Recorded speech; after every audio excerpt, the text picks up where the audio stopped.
তো বন্ধুরা আজকের ভিডিওটিতে কথা বলবো সবথেকে ভারতীয় মার্কেটে যে বাজেটের ফোন চলে মানে সেই 15,000 টাকার বাজেটের মধ্যে একটা ফোন নিয়ে।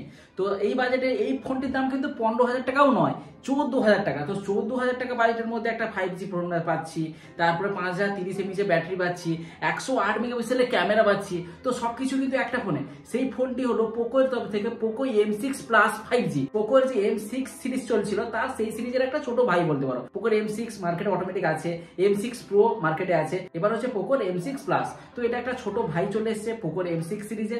তো এই ফোনটি কিরকম হবে, এই ফোনটিতে স্পেশাল কি কি জিনিস আছে এবং নেগেটিভ কি কি জিনিস আছে, তো চলো ভিডিওটিতে দেখে নেওয়া যাক।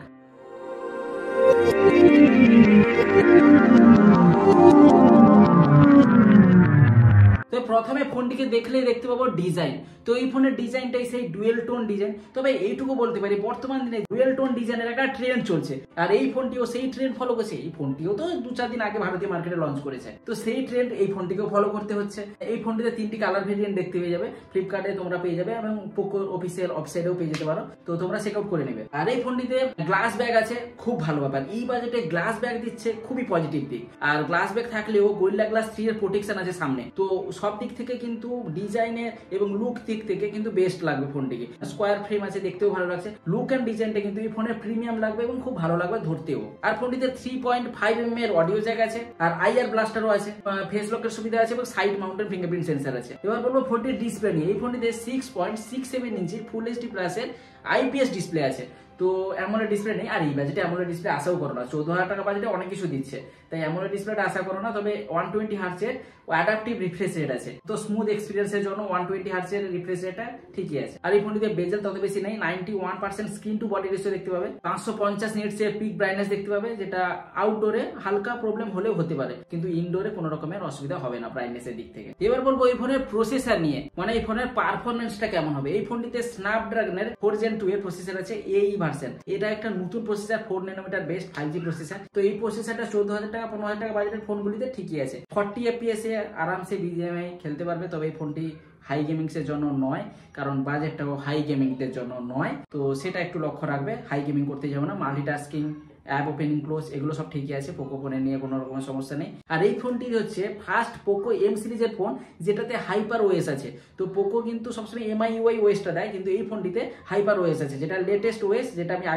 আমি রেডমি নোট 13 এর যখন আনবক্সিং ভিডিও করেছিলাম তখন বলেছিলাম যে হাইপার ওএসটা হচ্ছে iOS এর একটা কপি ভার্সন, মানে কপি করতে চেষ্টা করেছে। আর এই ফোনটিতে অ্যান্ড্রয়েড 14 এর আপডেট আছে, 2 বছরের মেজর আপডেট পাবে, 4 বছরের সিকিউরিটি আপডেট পাবে। তবে আর কোম্পানি থেকে বলেছে 3-4 বছর ধরে, মানে 3-4 বছর পর্যন্ত পুরো ল্যাগ ফ্রি এক্সপিরিয়েন্স হবে। মানে ধরে রাখো এটা 2-3 বছর ফোনটিকে আরামসে ইউজ করতে পারবে, মানে যদি নর্মাল ইউজ হয়। আর এই ফোনটি দুটি ভেরিয়েন্টে ভারতীয় মার্কেটে লঞ্চ করেছে। একটা হচ্ছে 6GB RAM 128GB স্টোরেজ, যার দাম হচ্ছে 13,500 টাকা। আর একটা হচ্ছে 8GB RAM 128GB স্টোরেজ, যার দাম হচ্ছে 14,500 টাকা। তবে তোমরা অফার অ্যাপ্লাই করে 1,000-1,500 টাকা ডিসকাউন্টেও পেয়ে যেতে পারো। তো ডিসকাউন্টের পরেও এই ফোনটি কিন্তু কিলার হয়ে যাবে, কারণ 14,000 টাকা বাজেটের মধ্যে অনেক কিছু পাচ্ছি যেগুলো অনেকটাই স্পেশাল, এবং অন্য কোনো ফোনে দিতে সেটা 15-16,000 টাকা বাজেটে চলে। ভাই এই 14,000-এ ভালোই স্পেশাল ফিচার্স পেয়ে যাচ্ছি। নেবে অফার অ্যাপ্লাই করে ফোনটিকে কিনে নাও, তো বেস্ট ডিল পেয়ে যাবে। আর এই ফোনটিতে 5000 mAh ব্যাটারি আছে, 33 ওয়াটের ফাস্ট চার্জিং আছে, তবে চার্জার বক্সেই পেয়ে যাবে, এটা খুবই ভালো ব্যাপার। আর মাল্টিমিডিয়াতে ভিডিও এক্সপিরিয়েন্স দারুণ আছে।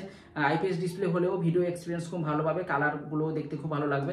আর এই ফোনটিতে মনো স্পিকার আছে, তবে খুব লাউড স্পিকার। এবার বলবো এই ফোনটি ক্যামেরা নিয়ে। এই ফোনটিতে 108 মেগাপিক্সেলের ক্যামেরা আছে, যেটা স্যামসাং এর সেন্সর, আর একটা হচ্ছে 2 মেগাপিক্সেলের ম্যাক্রো সেন্সর, ব্যাক সেটআপটা বলা। এবং সামনে সেলফিতে 13 মেগাপিক্সেলের সেলফি আছে। ক্যামেরা মোটামুটি ঠিকই আছে, 3x ডিজিটাল জুম আছে, তাই জুমের কোয়ালিটিও ভালো, পুরো স্মুথলেস জুম কোয়ালিটি পাবে।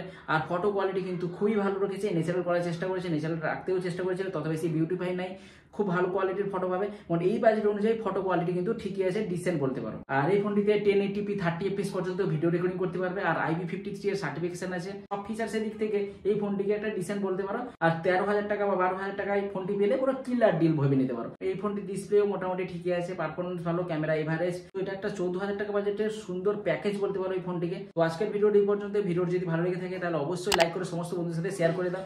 আর এই চ্যানেলে পরবর্তী আপডেটগুলো পাওয়ার জন্য অবশ্যই চ্যানেলটিকে সাবস্ক্রাইব করে পাশে বেল আইকনটাকে প্রেস করে রাখো। আর এই ভিডিওটা যদিও এই ফোনের আনবক্সিং ভিডিও না, এই ফোনের আনবক্সিং ভিডিও আসবে, এটা ইনফরমেটিভ ভিডিও। তো ভালো থাকবে সবাই, দেখা হবে নেক্সট ভিডিওতে।